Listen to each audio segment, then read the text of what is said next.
আরে দাঁড়া ভাই দাঁড়া, ওটা ফেলিস না। আর একটু হলেই ঋষি আমার 1 মাসের পরিশ্রমে জল ঢেলে দিচ্ছিল।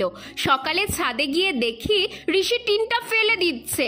ফেলিস না বলতেই বলে, কি রাখছো মুমু, এটাতে এত গন্ধ, ফেলো তাড়াতাড়ি। আরে এটাই যে আমার ড্রাগন গাছের অমৃত। তোমরা অনেকেই জিজ্ঞেস করেছো, দিদি তুমি ড্রাগন গাছে কি এমন দাও যে এইটুকু গাছে এত ফল আসে? তোমরা তো জানোই আমি ঘরোয়া জৈব সার দিয়েই গাছ করি। দেখো এই ড্রাগন গাছটা ছোট্ট একটা ফলের ট্রেতে বসানো আছে, সাথে আবার একটা দোপাটি গাছও আছে, তাও এত ফল।